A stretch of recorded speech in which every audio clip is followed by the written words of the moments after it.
Hello, everyone. It's All for One, One for All, and we are live tonight on the All for One call. And tonight we've got Gavin. Gavin, how do I say your last name? Sequeira. Sequeira. I kind of got it before. Yeah, you did. You did really well. Is it Spanish? What is it? It's Portuguese, actually.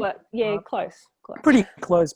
Yeah. I thought it might be something like that. There you go. Yeah. So Gavin, we first met through what's his name? Dale Beaumont.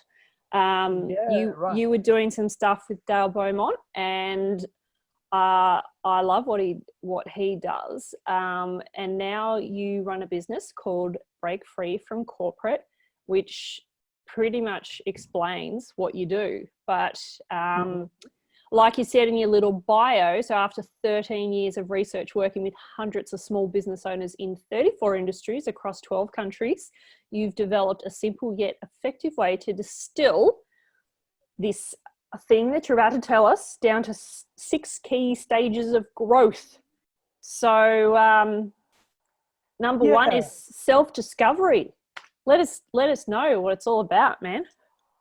Well, yeah, look, thanks, Jerry, for hosting this session. I think it's great work that you're doing to try and provide, tips and resources for people that are in business. I can tell you when I first started in business, before we get into some of the detail, I got out of corporate about 12 years ago. So it was about 2008. And when I did that, Facebook wasn't really a thing. YouTube wasn't around. We couldn't do what we're doing right now. It was pretty much unheard of. Yeah. And to get this kind of information was almost impossible. You had to go to seminars, you had to read actual books. And it was just a really tricky thing to do. So fast forward, 12 years, a lot has happened. The world has changed. Information's been shared very differently these days. And it makes it possible for us to do this, which I think is really awesome. And you're quite right. We met through one of my mentors, Dale Beaumont. I have a few, and Dale's been instrumental in teaching me things like systems and how to leverage yourself and how to just have things in place so that you can scale and grow. And I didn't know any of this stuff, even though I'd worked in business most of my life, in the big business corporate world. So, in working with people like Dale and his team, and even the guys at Action Coach, I did quite a bit of work with those guys. That was Brad Sugars. And he grew the largest, I don't know if you've heard of Action Coach. So they it's the largest business coaching franchise in the world, over 50 countries. And one things I took out of working with these guys was just systems, and having a process and having a systematic approach to doing everything. And honestly, that's the one thing I want to try and share today. So I'm going to keep it really kind of casual. I don't really have a lot of slides. I don't really want to do a death by PowerPoint sort of thing. But I'll talk about these 6 stages of growth. I've broken it down to 6, or distilled it down to 6. You really can't escape any one of these. You might do it in different orders, but you pretty much will cover them. You probably notice just by going through them, in the little summary I put there, you're working through each of these 6, right? It's one of those things. So I'll go through each of them. If you want to jump in, or whoever's on the call wants to jump in, just ask any questions. I'm happy to kind of make it a free-flowing sort of thing. How does that sound? Sounds great. And we've been out of corporate for the almost the exact amount of time. I resigned in about October or November 2008. Oh, wow. Oh, look at that. Jeez. Yeah, same amount of time. Literally is. And you've been on quite a journey yourself. And so, it's a fascinating world of being in business. Every single person I know that's in business or has been in business for a little while will tell you it's a really up and down journey. There's no straight silk road. There's potholes everywhere. There's blind sides everywhere. And if you don't have someone to guide you, it's actually challenging because you're kind of, stepping into the dark, into the unknown. And that's why 90% or more of small businesses fail in the first 12 months. Now, when I first saw that statistic, I thought, well, maybe they're just not educated. They don't know enough, right? But then when I got into it and I thought I knew about business, having worked in a business environment, I realized how little I actually knew about business. in fact, I realized how little I knew about myself. Yeah. And then I learned through, attending the seminars and doing the personal development and Tony Robbins and John DeMartini and all of the different things over the course of the last 10 plus years. It's more a discovery about yourself. And the more you can grow yourself, the more you can grow your business. So that's probably where I'll start. And the first stage that I think is probably the most critical foundational stage that you want to do is self-discovery, which is asking yourself some tough questions like, who am I? Why am I here? What's my purpose? What's my vision? What's my why? And you might have heard some of these things before, and they get thrown around loosely depending on who you talk to. But at the end of the day, like, you've almost always got to ask yourself, am I doing what I want to do? Am I passionate about what I'm doing? Am I happy doing what I'm doing? Is there something else I should be doing? Am I on the right path? Do I feel congruent to where I should be? A lot of people sometimes get into business, Jerry, by accident. Sometimes people get into business because they feel they need to, or they need to make money and they need to do other things, but they're not doing what they love, or they're not passionate about what they are doing.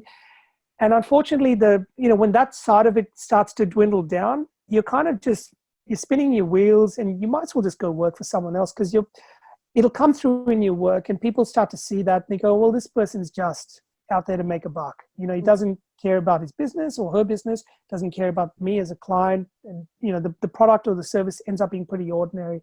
So I would say the self-discovery phase is, if you looked at a triangle, it's the bottom layer of a triangle, and it's the very first stage. It's like getting to base camp if you were going to climb Mount Everest, right? Yeah. You want to find out who you are, do a little bit of preparation. So there's some training in there, so some personal development. Find out your why. So what is it that makes you tick? What excites you? What are you passionate about? What do you wake up in the morning thinking, if money wasn't an issue, if time wasn't an issue, what would I be doing with my life? Or what could I be doing with my life? What are some skills?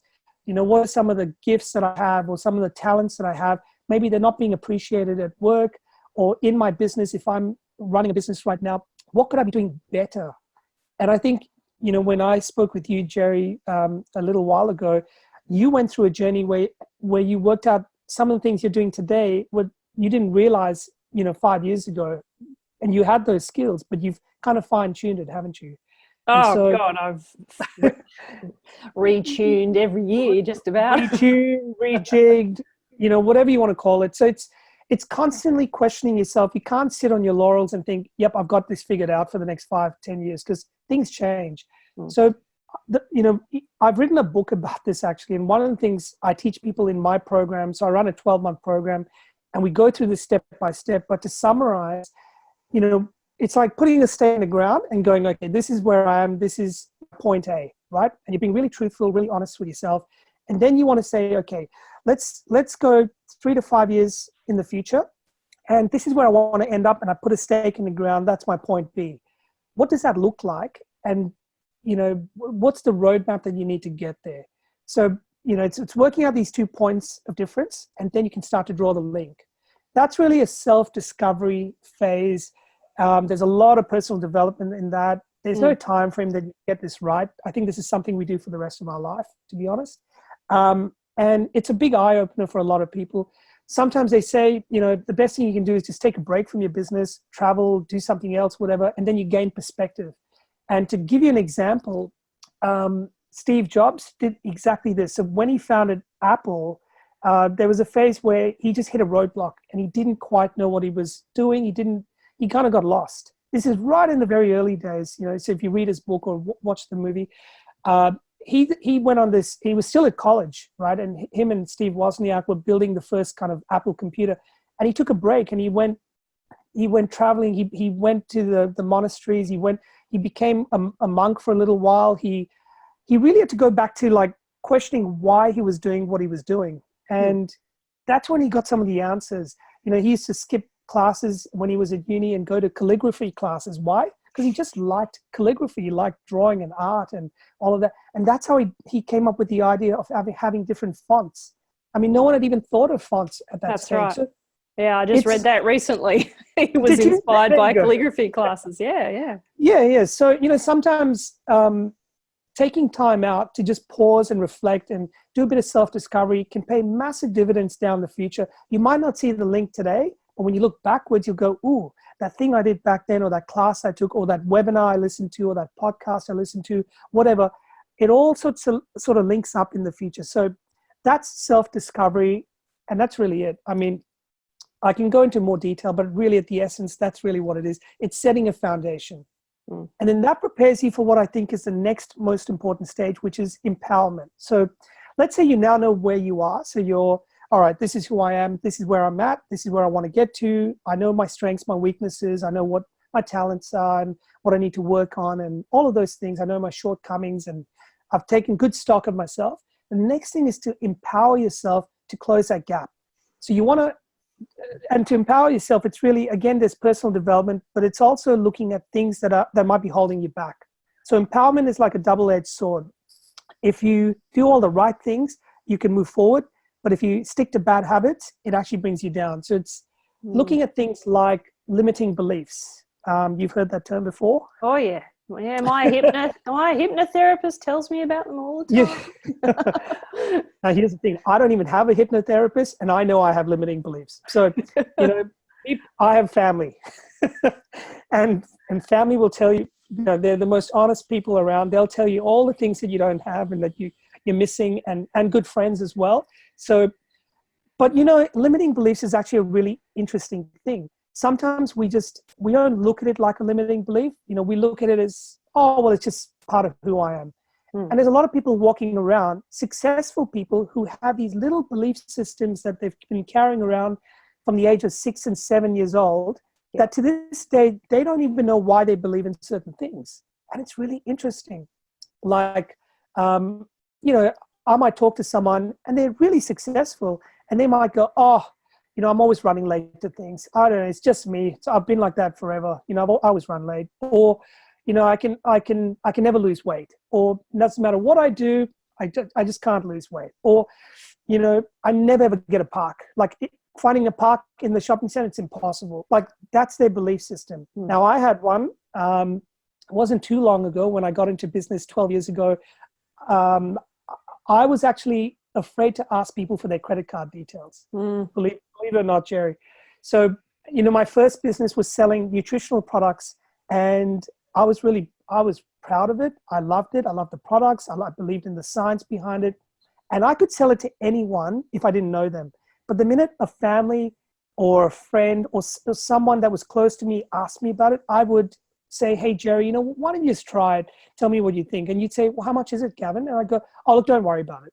And then you'd say, no, I want to pay you. And I'd go, look, it's fine. I mean, we've been friends forever. And, I just felt bad to take your money. Yeah. And I didn't realize this till my partner at the time was like, what are you doing? Like you're giving away all these products to your friends and family. Like, how are we going to do this as a proper business? And I had to get over that fact because people were willing to pay me. I didn't have the confidence or the belief that I could take their money. I kind of had this self-worth issue amongst family and friends. I didn't even know I had this issue.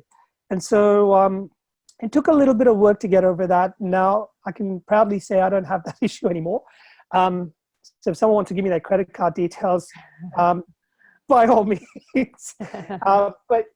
But yeah, so empowerment is a really interesting thing. Limiting beliefs, you can actually turn that around. I didn't believe you could turn a personality around, but I soon learned that you actually can. So if you're born with a certain, people will tell you, oh, you're born with a personality. It's not true. You get taught a personality. You might have certain traits, but you can certainly train yourself in a different way. You can do lots of different things like DISC profiles and Myers-Briggs profiles and all these different personality traits to work out whether you're an extrovert, an introvert, or a people person, or more a task-oriented person. And that'll affect how you operate in business. However, you can turn those things around as well. So, for example, if you're listening to this and you think, well, I'm not really a people person, I don't know if I'm cut out for business. Well, you couldn't be further from the truth, right? Because there's a lot of famous introverts that are billionaires. I'll give you one example, Bill Gates. Yeah. He's your classic introvert, but he learned how to deal with people. He was quite happy sitting behind the desk coding and coming up with programs and all sorts of stuff. But at some point he needed to talk. He just had to get out of that comfort zone. Now, on the other hand, you have people like Richard Branson, who's clearly an extrovert, right? Yeah. Extreme opposite. But, you know, his management team will only pull him in when necessary, because otherwise he can be quite disruptive to his own business. Yeah. So it's good to know where you're balanced and then how to leverage other people's skills around you, because if you're on one end of the spectrum, that's okay. You just need to bring in other people that can balance you out and kind of, you know, give you that different perspective. But you can change. It's why you do things like wealth dynamics and, you know, different profiling tools like that, because it helps you find out what you are, but what type of people you need around you as well to support you, because there's no way that Bill Gates would have been successful unless he probably had an extrovert right next to him. You know, he was probably the mechanic, and he had a star and a supporter and things like that. And, you know, Branson is most definitely got, you know, all those other people around him as well. To keep him honest. Exactly. So yeah, you're exactly right. So empowerment is something we continually work on to improve our skills, improve our perspectives, learn or realize where our limiting beliefs are, and try and turn those around. So you can change them. If I can change little limiting beliefs myself, anyone on this call or anyone listening can. Okay, so that's a good thing. You're not kind of boxed into any one type of person. So that's quite empowering in itself. Now, once you've got those two foundational levels, so now what we're trying to do, Jerry, is work up this pyramid. Okay, so we've got our self-discovery, and I'll show you a little screen in a sec, but we've got self-discovery, then we've got empowerment. The next stage above that is strategy. So now this is about, all right, I know where I want to get to. Let's work out a plan to get there. So I break this down into 3 layers. There's a long-term plan, which is like your 3 to 5 year plan.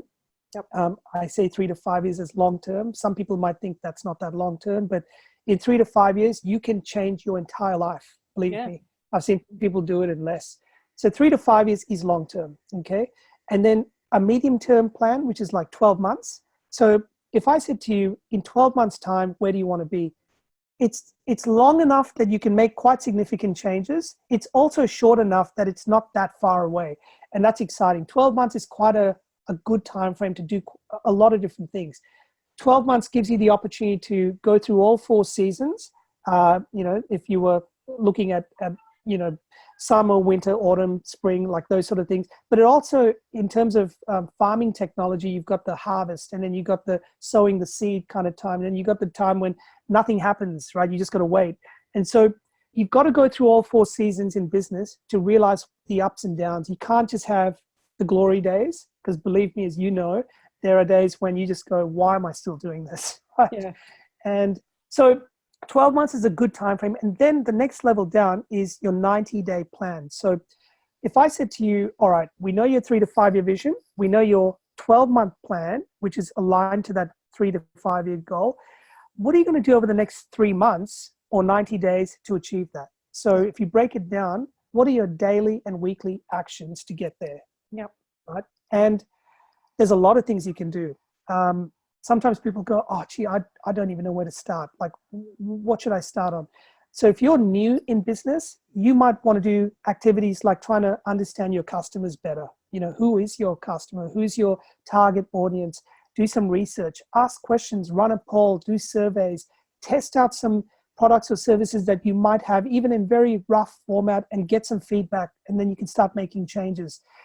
If you're quite a seasoned professional in business, you can still do this. You know, it never gets too late to talk to customers and find out what's working, what's not working, getting feedback, all of that.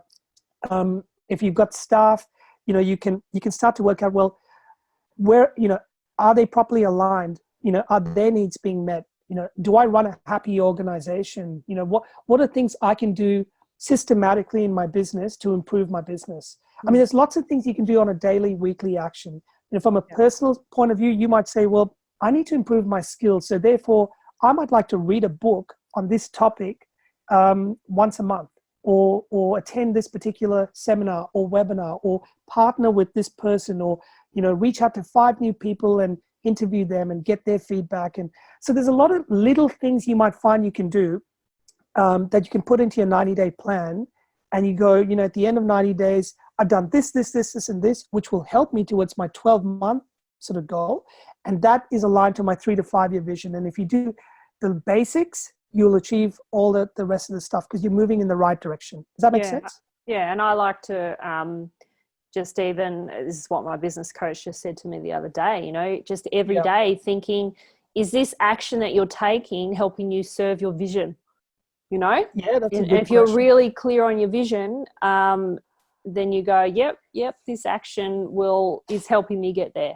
So absolutely. Wise words. Wise words. Yeah, I think that's a question you almost every major decision you got to make in your business, ask yourself that question. Is this decision I'm about to make, is it helping me move forward according to the goals that I've laid out? Yeah. Or am I just getting sidetracked? Because sometimes the best thing you can do, Jerry, is to say no to stuff. That's the hardest thing to do, is saying no. Yeah. And that's a lesson I'm still learning, because it's quite easy to get caught up in the shiny object syndrome. Someone will come up to you and say, oh, how about we do this? And how about we do that? And have you thought of this? And you think it's a good idea, and it probably is, but the timing might be off. And you're better focused on just getting this thing up and running. And rather than doing 3 or 4 things or 10 different things, do 1 or 2 things well. Once that's working and you can put that on autopilot, you move on to the next thing. Yeah. Right? So that's strategy. And I guess, setting a strategy is one thing. The next thing after that is implementing the strategy. Mm-hmm. Now, a lot of people are good at putting a plan in place, and they'll spend forever planning. So they're constantly planning and dreaming and planning and dreaming, but they haven't taken any steps forward. Yeah. And there's a word for that. It's called procrastination, right? And I know I'm guilty of procrastination. You know, there could be a good show on telly. And now that you have things like Netflix, you know, it's really easy to distract yourself, or catching up with a friend, or whatever it might be. You know, you'll be amazed how many people decide they want to do housework when they should be reading a book or preparing for a webinar or doing something. You know, there's other things that just come up and take up their time. So procrastination it's inherent in all of us. It's systematic in our culture. There's a way to beat it. I don't think we fully get rid of it, but there's a way to beat it. And one way to beat it is by having someone keep you accountable. Yeah. Now, you mentioned your coach. I think that's a great idea. If you have a coach or a mentor, someone that you can bounce ideas with, or someone to hold you accountable, I think that's awesome. And I'll give you an example of how this works even outside of business. I mean, how many people listening to this have been to the gym, right? And you might have had a gym membership for years. I used to be a member of a gym for years when I was in corporate. And there were times when I just didn't even turn up. I didn't have time. You know, I'd be paying monthly membership and I wouldn't turn up. And I didn't notice any improvement, no changes, nothing at all. Yet I'll see someone who got a personal trainer for 3 months, did boot camps and all this stuff. And within 3 months, this person is fit, healthy, climbing stuff, jumping up and down, doing all sorts of things. And they've transformed their body. They've lost weight. They're healthy. They've got abs. They're looking fit. I'm like, how did this person transform their life in 3 months? And I've been a member of this gym for years and I haven't got the result. The simple question, the answer to that is they had someone to keep them accountable. And you can take that then into business and say, well, all right, business is just another challenging exercise you've got to go through to get a result. So how do you make sure that the plan you've put in place, it could be a perfect plan. The strategy might be faultless. But how do you make sure you start implementing that strategy? I suggest, to make it easy on yourself, get a coach or a mentor to help you. If you've got one, fantastic. You can have more than one, but definitely get one. It's been the single biggest helpful thing that anyone taught me. And I learned that through people like Dale Beaumont and the guys at Action Coach and all, because they help their clients achieve their goals purely by just being with them along the journey. Yep. And so that's implementation. And remember, it's a journey, because you can have the perfect plan, but I'll guarantee you when the seas get rough and the wind changes and everything looks weird the next day, you got to have perspective. Your coach or your mentor will help you keep perspective. When you look at it and you think your whole world's kind of crumbling down and everything's changing too fast, they'll tell you, look, stick to the plan, or maybe change course a little bit, try this, try that. And that's the kind of support that you need. Yeah. So that's implementation. Do you want to add anything to that, Jerry? No, it's all making sense. Yeah. It just, I'm one that sometimes implements without the strategy though. So I'm kind of the opposite. I don't like to plan. Well, that's fine. Look, at the end of the day, these 6 stages I'm showing you, you're going to do them at different stages. You're going to do more of one and then the other at different times.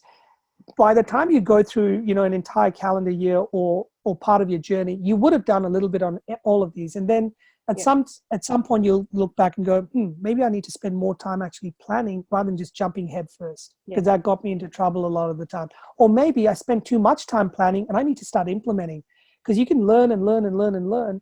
And I know people, for example, who just go to seminars all the time and they take down notes, but they never actually do anything with it. They've got books and books of notes that they've taken down. Yeah. But at the end of it, you just got to start doing something. Yeah. And so all of this stuff that I'm sharing, you can do one without the other, but only for so long. Okay. Now, one of the best things when you start implementing, you start figuring out what's working and what's not working. And these are things that you can't plan for. So let's say you start to do something, you go, I'm doing this every day. I'm doing this every week. It's a repetitive task. It's an important task, but I just don't want to be spending an hour sending the same emails to the same people or clicking on this thing 10,000 times a day, because it's just a waste of my time doing an admin kind of role. So that's when you start to look at, well, how can I leverage my time better? So you look at technology and automation, or even people, or all three. So the three of those things, people, technology, and automation, can save you hundreds and hundreds of hours and literally thousands of dollars in your own personal time and in lost opportunity time. And I'll give you some examples. So this Zoom call that we're doing now, like this live webinar, we're all sitting in the comfort of our own home. We don't need to be anywhere at any place. It's leveraging time, and by obviously leveraging time and not having to travel, you're also saving on costs and all of that sort of thing. If I were to book an appointment with you, let's say to talk, I would use a calendar tool to book it in my diary, and it's automated. And I do that with all my clients. And I suggest if you're in business, you want to start using calendar tools and software. If you're writing to a lot of customers and you've got a lot of different people at different stages, use a CRM. CRM stands for Client Relationship Management or Customer Relationship Management. And there's lots of great tools out there. I use one which is called Active Campaign. I don't know if you use one, Jerry, or if you got something similar. Similar kind of products. Yep. Yeah. So, again, why do I do that? I do that because I've got a lot of people that I need to communicate with and email, and they're all at different stages, and I can't keep up with it all because after a while it just gets too much, especially when it starts going into a few thousand people. So I used spreadsheet for as long as I could. I really held out, and then it got the better of me. And I went, you know what? That's it. I just have to automate. And it's just a weight off your mind. So, and then there's tools that you can use. So for example, if I need to communicate things to people on an ongoing basis, so let's say these 6 stages that I'm talking to you about, and then I might have something else and something else and something else, the time it would take me to explain this to every single person one-on-one would not be a good way to do it. So I personally have combined a lot of this stuff into a webinar or an ebook or actual physical book. And I then put that up online, or I have it in certain places where people can download it and they can read it in their own time. And I've even done things like podcasts where I interview people. And you and I should talk, Jerry, later, because I'd love to get you on that podcast as well. But where I share stories. But again, I don't want to share those stories every single time to each individual person. No. I leverage myself by using a system that people can go up there and they can just download it when they want. And so systems and tools and resources like technology are fantastic. This is number 5 in the triangle, by the way. This is number 5. This is number 5. So we're getting to the pointy end. In fact, I'm actually going to share my screen now, and I'll show you what I'm trying to do. You've got about 8 minutes left, and we'll wrap it up. Oh, we'll wrap it up. Don't you worry. So can you see my screen over here? Yeah. I'll just make it a bit bigger. So this is, I'm just stealing this from a presentation that I've done. But, you know, we started off in self-discovery, we grew to empowerment. We're moving up the chain to strategy and putting a plan in place, implementing that plan, getting help and support from a mentor or a coach, or having a supportive group around you, and leveraging through technology, automation, people, so you can outsource, you can get virtual assistants these days. But not just virtual assistants from an admin perspective. You can even get, for example, people to do sales for you, make sales calls. You can get people to do marketing for you. You can outsource marketing completely if that's not your thing. You know, you can get people to write your blogs. There's great sites like Fiverr.com. That's Fiverr.com. There's lots of other places you can go, and you can just, for very, very next to nothing, you can get people to do things for you that will save you a lot of time. If you need to design a logo or build a quick website, or you just want to have some branding done, or get someone to do some voice recording or video editing, all these things can be outsourced. Don't try to do something that you're not really skilled up on doing. Your time is better spent doing the higher value activities. So those are 5 major stages. And really what underpins all of this is the 6th stage, which is support. Now, I've got support down the bottom of the triangle, you can see.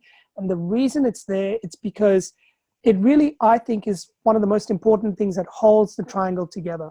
So support is in the form of having people around you. So you're not just your family and friends, but having people that are like-minded. So for example, Jerry and I talk because Jerry and I are like-minded, right? And people in my family and friends and close circle might not necessarily get me. A lot of people think I'm weird that I wrote a book and I left the corporate world and I did an MBA and I'm no longer working for that company. And so sometimes you need to be with people that are on the same journey as you, even though they're doing other things. I think, you know, you'll find you can bounce ideas, and you can get more acceptance, and you can get a lot more support, good times and bad. So there's people, there's good books that you can read. So I'm a big fan of, if you put good things into your mind, you get good output coming out. So I would look at reading some good business and personal development books and things like that to just keep enhancing your mind. Podcasts are fantastic. Jerry, I'm sure you've got a whole list of podcasts you could probably share and things like that. But I find them really useful every now and again. I just have them going in the car all the time. They just, as soon as my car turns on, there's a podcast playing. Yeah. And now there's audiobooks. So almost all the top business audiobooks they're free on YouTube, believe it or not. There's people who've gone and like made these things available. You know, it's very easy to get it. Yeah, and I can share a few later on in the comments section of what is available for people who might just want to go on YouTube and just have a look. Okay, I'm happy to do that. I've also learned a good tip to listen to your podcast. If it's on the Apple app, for instance, you can do it at speed 1.5. That's a good tip. 2. 2 is usually too quick, but with Americans, usually you can put up with it at 1.5. Yeah, because a lot of them, they speak very slow. True. So you know, a 10-minute podcast is done in 7 minutes, so it's great. No, that's actually a really good tip. That's leveraging your time. It's using technology, and you'd be surprised. You can listen to things at 1.5 speeds and speed up your time, right? Yeah. So, and that's really support. So it's having resources, I would call it, and people around you to help lift you and guide you on that journey. So you're not doing things on your own. Business is a really lonely place, and on your own, but with other people, it's a lot of fun. It's like a sport. You know, you can be really good at playing an individual sport, but you'll only get so far. When you play a team sport and you have others to lift you up, you can have a bad day, but when the team does well, everyone does well. So, you know, that's how we all support each other. And this group that you have, All for One, I think is a really awesome initiative. You know, so that's really what I wanted to share. These 6 stages of growth, I literally, when I'm coaching and mentoring people, Jerry, in my program, we spend the first 6 weeks, 1 week on each of these stages for people to learn this stuff. It's like getting to base camp, and we're climbing Mount Everest, but first we need to get to base camp. And this gives you the foundation. And then after that, it's let's work on implementing all the things along the next few months of your plan. So that's really what I wanted to share. It's amazing how many people in business don't stop to think of some of these stages. It's really critical. Yeah. And I think, you know, those first two are more important than ever. So many people just start with the strategy, and they haven't done any kind of self-discovery, haven't understood or even thought about why they're in business or why they're doing what they're doing. You know, unfortunately, a lot of people will just fall into business and buy themselves a job because they've become redundant or something like that. But I think you're really, and it is a continual growth, and it doesn't mean that you have to, just because you decided 12 years ago to do this, it doesn't mean that you still have to be doing that now. And that's right. You know, they say that you'll change careers 7 times in your life anyway. So just keep reinventing yourself until you're getting it right. And, you know, if you love what you do, it won't feel like you're working a day in your life. So I love that quote. Yeah, that's actually so true. It's so true. I mean, I'm happy to stop there, and if we have a few minutes, we can do some questions, or if you just want to throw some questions, and we can bounce off each other, and you know, we can do that. Yeah. Harsha or Julie, have either of you got any questions or feedback or anything like that? Julie's shaking her head. Thank you for joining us again this week, Julie. Hi, Julie. She was on the call last week too with I did see. I saw you, Julie. So, yeah. And Harsha, have you got any comments? Because I know that you've floated between corporate and business owner and things like that. I've kind of blended myself into both, I think. Yeah. But I can see, you know, I can appreciate kind of the journey. More than anything. And I think there was a lot of, from my perspective anyway, I resented the corporate world at one stage, but I had to let go of that. I had to embrace that. I had to kind of forgive that side of it that kind of burnt me a while ago, if that makes sense. Just throw as much love to it as possible. So I'm at peace now. That's good. That's good. It took a while. It took about 4 years, actually. And so now that you're at peace, Harsha, what do you think is? I'm both at the moment. So I'll just be clear. So there's a number of different little activities I'm doing, but sorry, what was your question? Oh no, I was just going to ask, like, what's the most gratifying thing, I guess, in your journey that you know that you're doing, because you're doing both, right? And that's obviously a lot of work. It's one thing to have a job, but to have a job and a business and other stuff, what keeps you going? Like, what motivates you?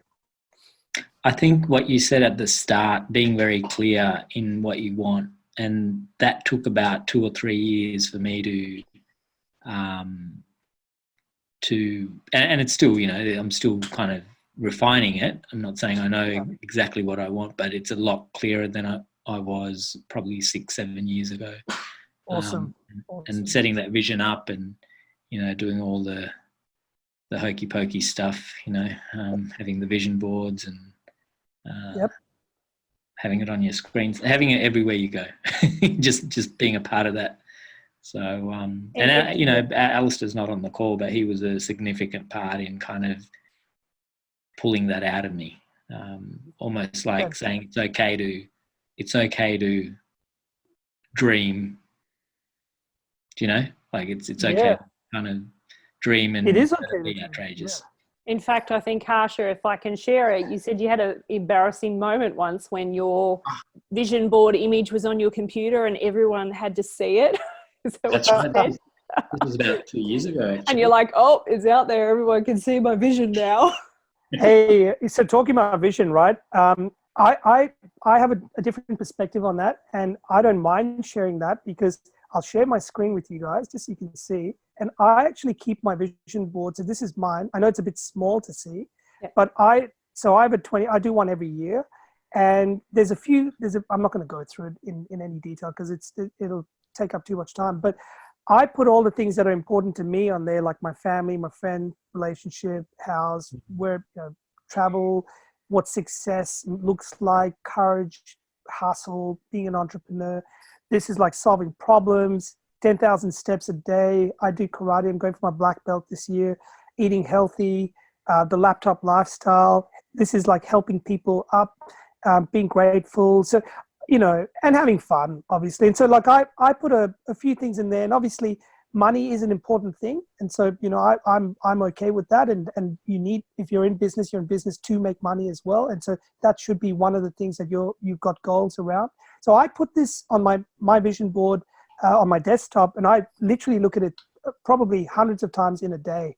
So whenever I'm doing Zoom calls and things, and I'm sharing, people see my vision, and so they know what I'm working on, and I'm okay with that. I used to feel funny sharing stuff like that, but I think the more I share that, people are like, oh, I didn't know you do that. I didn't know you like that. Oh, I want to be a part of that. How can I help? So I love that, putting that on your computer, and maybe even, you know, you could put it on your phone as well, make a phone version for the backdrop of your phone. So great idea. Yeah. Great idea. Yeah, they're great. Because I have my vision board that I just did this year. I hadn't done one in 5 years, and I still haven't finished it. But at the same time, I was like, I don't know where I'm going to hang it in my house. So maybe I'll just take a photo of it and put it on my computer. It's the easiest thing to do, like put it, I mean, because otherwise you get stuck on where am I going to hang it in my house. But the reason I put it on my computer is because last year, guys, I traveled for 6 months around Asia. And so I literally was in and out of places. I didn't have anywhere to hang stuff. So for me, having it on my computer was the best place. And I've just left it on there since. Yeah, that's great. Great. You know, whatever works for you. Yeah, love it. Love it. Well, we better wrap it up because it's 8:44, and as usual, my kids are not in bed. So thank you so much for being on tonight, Gavin. We really appreciate it. You're very welcome. The whole point of the All for One, One for All community is that we just love people to give and share. Without the sales pitch, basically. We just want people to share their knowledge, and we just want all of you to get something out of each and every, you know, even if you just get something out of one talk or something like that. And they're not always going to be business related. Sometimes they'll be very, you know, we're happy for someone to just share a song that they wrote if that's what they want to do. I'm still trying to get my choir teacher on. She'll be on soon, but she promises not to get us singing. She'll just be talking about find your voice. But any kind of, you know, even if you just want to practice your public speaking, please put your hand up. Jump on one of these calls so you know how they work, and put your hand up to present one week, and we're happy to put you on the schedule. So thanks so much again, Gavin. And you're very welcome. It's over and out from the All for One community again. Still to figure out who's on next week. So let us know if you want to be on. Julie, you're welcome to present next week if you'd like to present on something. Maybe you can tell us about the book that you're writing. I believe that you probably are writing a book if you're in Natasha's group. What's your book about? Oh, we can't hear you. Oh. You're not muted. Oh. Julie might be muted on her end. Yeah, don't know what's going on. Julie, post in the group later. We'd love to hear what your book is about. So I'm sure, give me a thumbs up if you're writing a book. Yes, she's writing. Her book's about breaking your silence. She says first one is about our journey with our son, and this one is about inclusion. So this is your second book, is it? Oh, fantastic. Awesome. All right. Well, if you want to talk next week about the process of writing a book, let us know. We'll have you on.